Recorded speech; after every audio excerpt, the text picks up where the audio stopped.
I'm Luda Gray. I live in North Lincolnshire.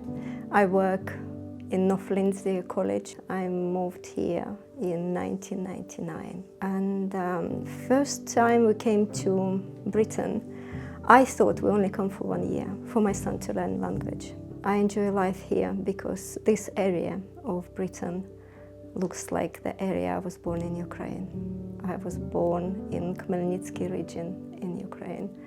And I really love this area.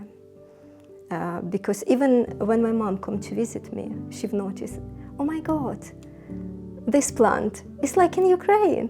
This plant is like Ukraine. My name's Nicholas Kostyuk, or in Ukrainian Mykola.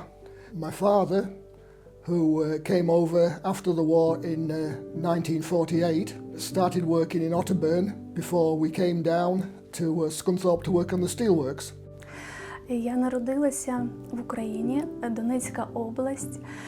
Це зветься Донбас, Луганська і Донецька області. Вони об'єднуються і мають назву Донбас. У мальовничому куточку з цим питанням, дякую за це питання, але з цим питанням моє серце підвищує ритми. Тому що в мене ніколи не було бажання або думки покидати мою країну. Але з усім відомих причин в моїй країні почалася війна. У 2022 році це почалася повномасштабна війна, і я просто була вимушена це зробити, рятуючи мою дитину. Тому що ми пережили вже деякий стрес у 2014-му, і коли це знову повторилося ще з більшою силою, охоплюючи всю Україну, я просто прийняла рішення, що треба кудись бігти, кудись подалі, але я не знала, чи буде там, в тому місті, куди я їхала.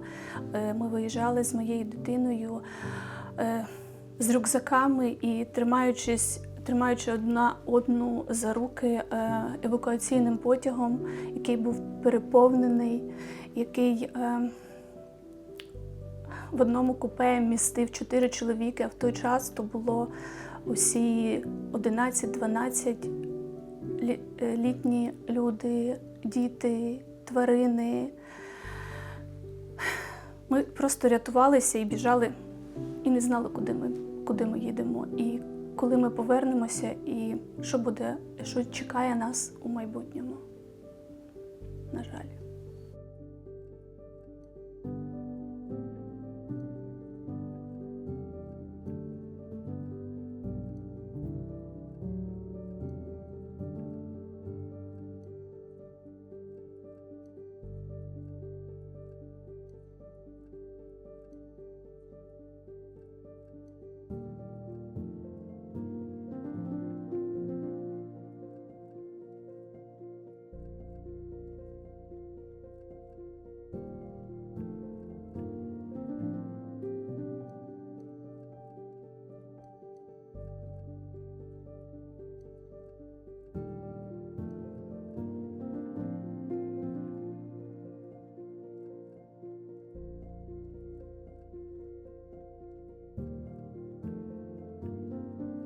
I'm Mikhailo Koborenko. I'm descendant of Mikhailo Koborenko and Joanna Koborenko. My father comes from, well, it's actually part of Poland now, but it's north of Lviv, up in the Carpathian Mountains. He was actually in the army in Ukraine. His job was firing the RPGs, the rocket-propelled grenades against the tanks.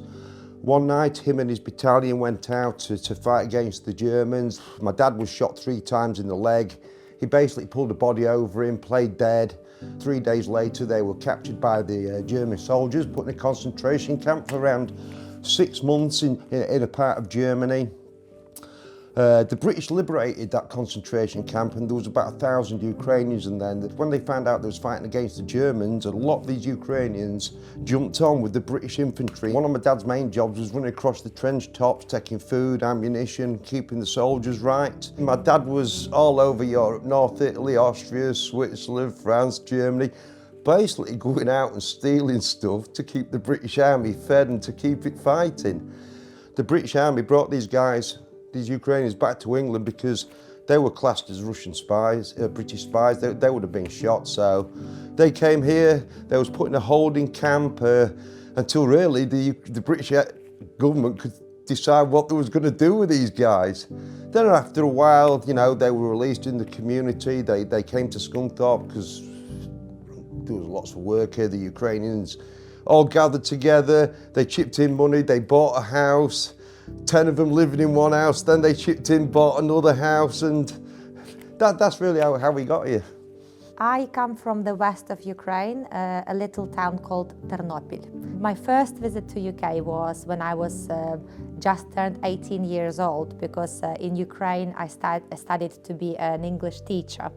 It was never my intention to live here. I am a very proud Ukrainian, like most of us are, and I always envisaged my life in Ukraine. I have a very strong, big family with lovely family connections. We always get together for holidays, so I could never imagine myself living far from that. But I am quite a career-driven person, and after 2 years studying in university, I was studying English culture, English language, English history. And at the time, we had different programs to go to English-speaking countries. They're called work and travel programs. And I've signed up for one.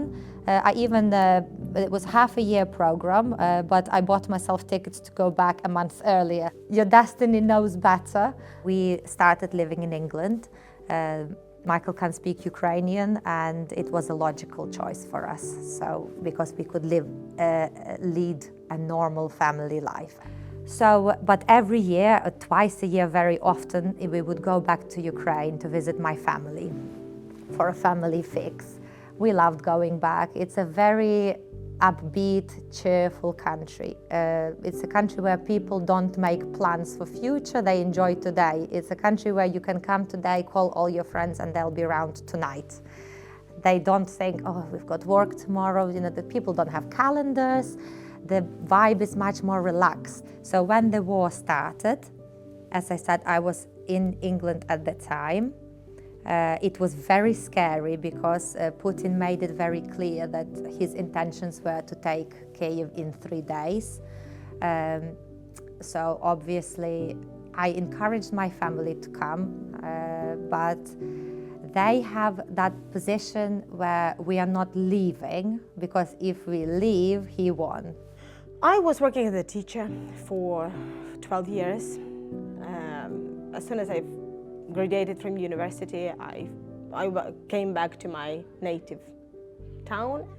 As soon as I came here, I wanted to see the educational system. That's why I was trying to chase that. But I was sure that I will not stay here for long. That's why I bought even ticket back home in 3 months. Now it's nearly 4 years. We ended up in Epworth, a little village, but there were 9 Ukrainian children approximately at the same time. They couldn't speak English, so I was like interpreter between the children and the teachers. I stayed there for a year, and then another year, and now I'm a teacher in the school.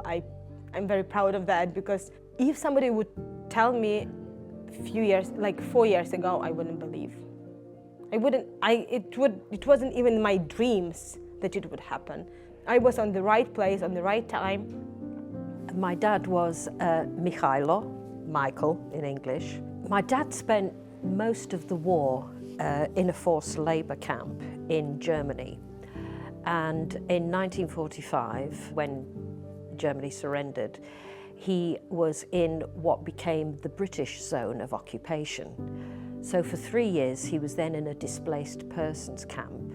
And in 1948, he arrived in this country. All the refugees were given 3 options. They could either work in the mines, or work on the land, or work in heavy industry. This country needed the manpower, and that's how he came to be in Scunthorpe and became a steel worker. The whole family were part of a larger community of Ukrainians who founded a club on the top of Sheffield Street. We all attended a Saturday school in the morning where we learnt all about Ukraine, singing, dancing, poetry and history. And as we grew older, the group got larger. Under the leadership of Mr. Peter Muslee, we began dancing, singing, playing mandolins. We even had a brass band.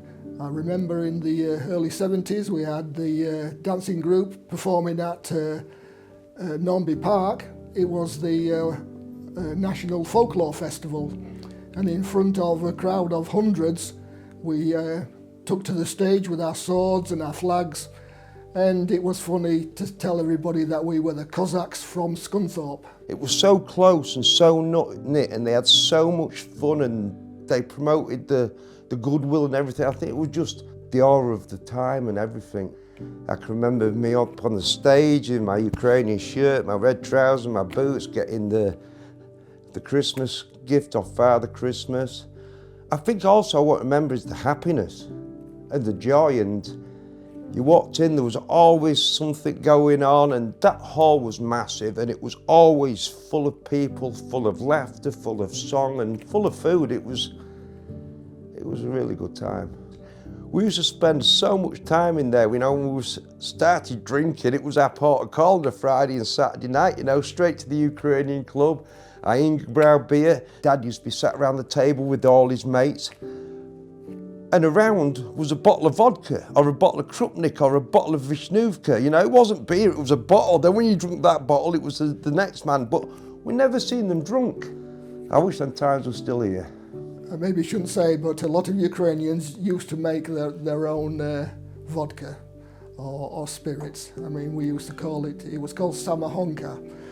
And I always remember on my wedding, nobody paid for a drink because there was that much on the table. Nobody walked home that night.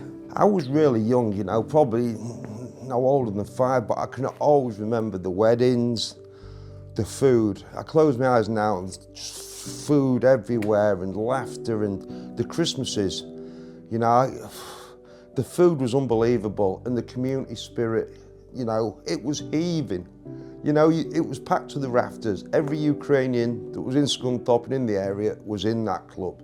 It was somewhere that your parents always let you go to. As I said, there was never any argument about going for a night out at the Ukrainian club. Yeah, that was fine. We even took part in demonstrations outside the Soviet embassy in London. Every so often there'd be a coach load and we'd all get shipped down to stand outside the Soviet embassy with placards shouting, with the police there. I mean, I think I was 11 when I went on my first.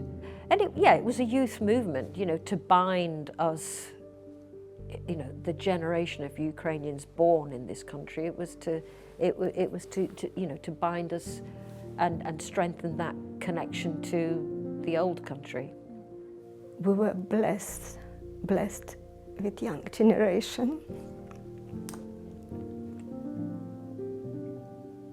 who had the courage to defend our country.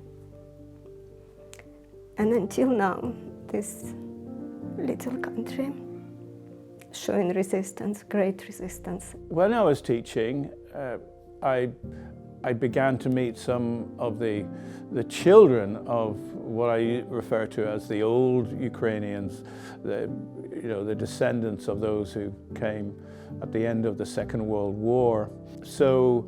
And then a few years ago, I joined a sanctuary group who help refugees and asylum seekers in town. And this coincided really with the full-scale invasion in 2022. I was eager from the beginning to sponsor and host. I'm a single man living in a semi-detached house. I have more than enough space or room in my house for someone. Eventually, it was through people I had got to meet, such as Irina Fowles, and I said I was willing to sponsor and host. Did she know of anybody? And it was through those links that I eventually ended up with a house guest. I was like a link between the two worlds, and naturally it happened, you know, and I've introduced them and tried to set kind of families up with their sponsors, and I've advertised all over Ukraine. I remember in Mariupol, it was a very scary situation right at the beginning of the war, and I was advertising everywhere to try and get as many people from there as possible. For me, it's been a immeasurably enriching experience, and I can go to bed at night, thinking, well, I'm involved in something useful. That probably the children need to know, even though they've learned different language, even though they live in different society, even though they were welcomed, they need to remember that they are Ukrainian and who they are. And if speaking it's not enough, they need to know a little bit of history, because if you forget our history, we wouldn't be able to create our future.